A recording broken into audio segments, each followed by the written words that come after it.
But now here's a question I'm going to put to you. Who do you think is designing these games? Skilled game designers? No, not really. Just like whoever's there is doing it. Imagine if skilled game designers get a hold of these kinds of things. Lee Sheldon is a great example. He's a game designer, some of you I'm sure know. He's teaching at University of Indiana now. And one of the first things he did was, you know what, this grading system kind of sucks. Because school's a game, right? You go, you get scores, you take, and you come out, there's a leaderboard, And he said, I'm going to do this better. He doesn't give out grades for each assignment. He gives out experience points. And you level up through the class. And so class attendance is up, class participation is up, homework is turned in often and better because it's a better structure, it's a better system. Imagine when the game designers get a hold of all this garbage, the gas points and the shopping points and your coffee points and your airline points, all these points and points and points. Imagine when they're all designed and when they can be sensed. And these things start to come together a little bit. Because sensors are what's happening now. That's what's changing things. Natal is going to come out. And it's got cameras. It's going to sense every joint of your body. The DSi is out. And it's got cameras and no one knows what they're for. But someone's going to figure it out.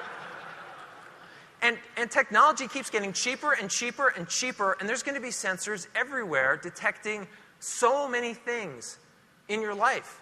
And these things are going to be able to be used for gameplay. So,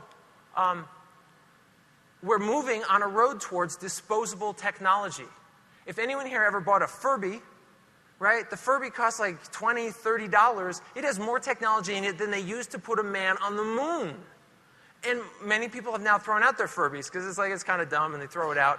It's disposable technology. We're, before too long, going to get to the point where every soda can, every cereal box is going to be able to have a CPU, a screen, and a camera on board it, and a Wi-Fi connector so that it can be connected to the internet. And what will that world be like?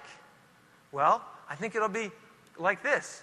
You'll get up in the morning to brush your teeth, and the toothbrush can sense that you're brushing your teeth, and so, hey, good job for you. 10 points for brushing your teeth. And it can measure how long, and you're supposed to brush them for 3 minutes, and you did.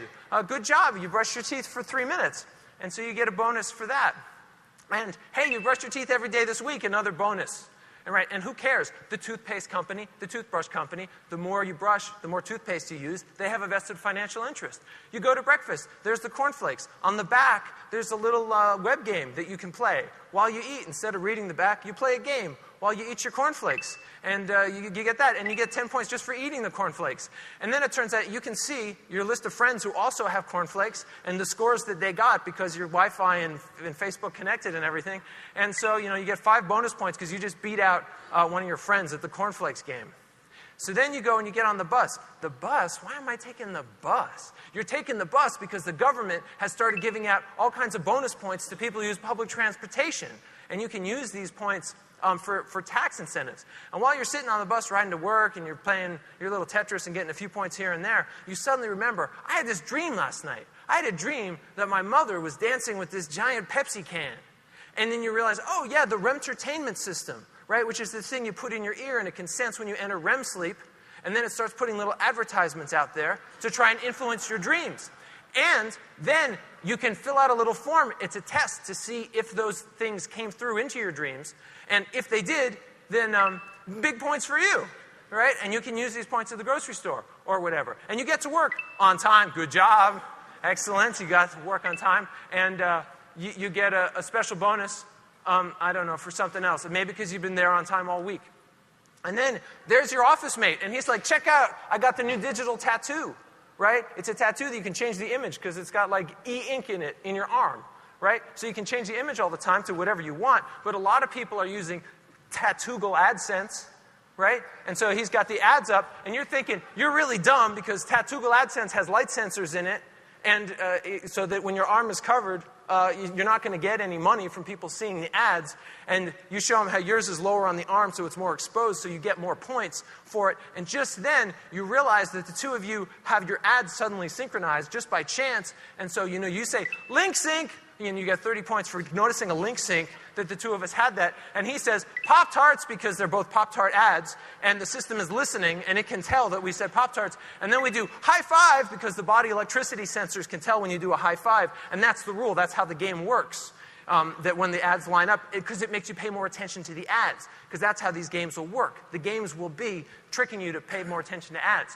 So then you go to lunch, and you've had Dr. Peppers all week, and so you know you've got to have another Dr. Pepper, because you got 10 points, 10 points, 10 points, 10 points, and then you have another one, and there's another one, but you know there's a special with Dr. Pepper this week. If you have 5 Dr. Peppers in a week, 500 bonus points, so you're definitely going to take advantage of that.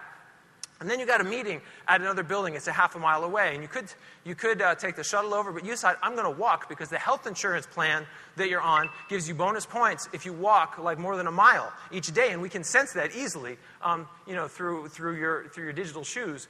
And if you get your heart rate up about a certain amount, then you get more bonus points from your health insurance company. So then you're going shopping on the way home, and man, this is like a place you can get a lot of points, and it's really complicated, so you don't figure it out. You let your app figure it out. It looks at all the point systems you have, it looks at what you want, and then it tells you which ones to buy in order to get, ooh, wow, a lot of points just because I make good choices shopping. And then you get home and your daughter's like, oh, I got my report card. And you're like, oh, good job. You're getting 2,000 points from the state for getting such good grades. And you're getting 5,000 as a parent from the Obama bonus for the good parenting bonus, which you're excited because you can use that as tax relief. And then you say, hey, wait a minute. Did you practice your piano? And she's like, yeah, I practiced my piano. Well, what score did you get?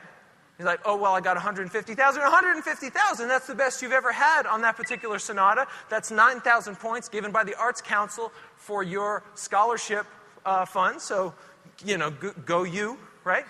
And then you go and watch television, and I don't even want to talk about this. It's just points. Because there's eye sensors, right, that can tell when you're watching the ads. So you want to watch the ads, certain ads especially, because you're going to get points for them. And your remote has a little screen on it and with a little camera, so you can kind of be live chat with other people are watching the show, and you play all these games, and you get all these points while you watch television. That would be a very natural thing to do.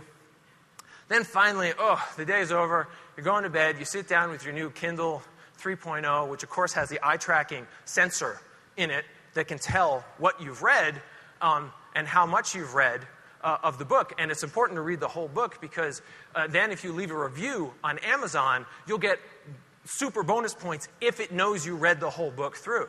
And as you finish the book, you're very surprised. Oh, did I mention that Microsoft acquired Amazon a couple of years back? But they did. And you get an achievement unlocked. This thing's been tracking you for 20 years. You've finished 500 novels. And this is like a big achievement, and you're thinking, I'm really embarrassed that my 500th novel was this dumb Star Trek novel that I'm reading, because I'm going to remember that forever. And then you start thinking about all these achievements and points and things, and realizing that, you have no idea what books your grandparents read or where they went on their daily basis, but these sensors that we're going to have on us and all around us and everywhere are going to be tracking and watching what we're doing forever. And our grandchildren will know every book that we read. That legacy will be there. It will be remembered.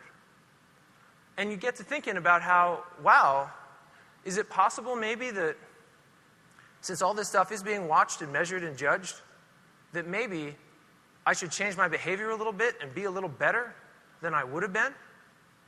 And so it could be that these systems are just all crass commercialization and it's terrible, but it's possible that they'll inspire us to be better people if the game systems are designed right. Anyway, I'm not sure about all that, but I do know this stuff is coming. Man, it's got to come. What's going to stop it? And the only question I care about right now is who in this room is going to lead us to get there. Thank you.